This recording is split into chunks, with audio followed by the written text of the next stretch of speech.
Welcome back, everyone. This is Laszlo Jones.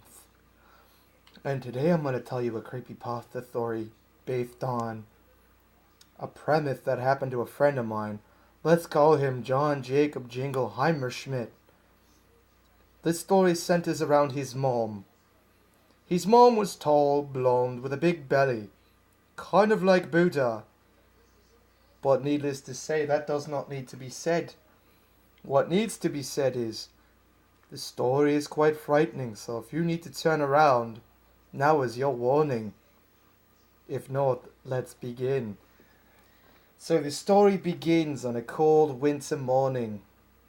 John Jacob Jingleheimer Schmidt is waking up just to realize his father went out.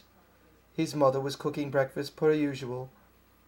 But when he turned around to look at the frying pan, she was frying fingers. She asked, "What's in the frying pan, Mama?" His mother said, with a sly grin, "It's your father."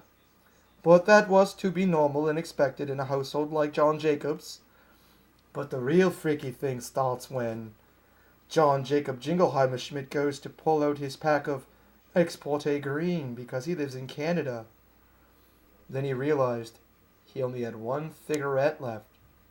And his mom turned around and said, "Give me them cigarettes!" in a really demonic voice resembling Hitler's.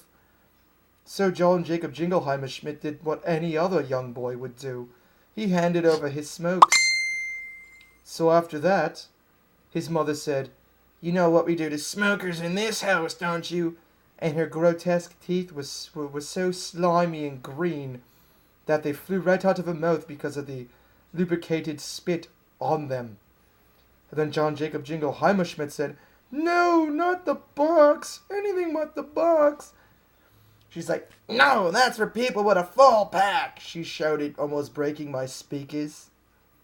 Yeah, I'm watching this on a TV, by the way. Just to let you know. So then John Jacob Jingleheimer Schmidt looks at her and says, "Well, then what's the problem?" His mother smiled and said, "You only have one. Now I'm going to burn your eyes out." And as she did, you could hear the of a snake.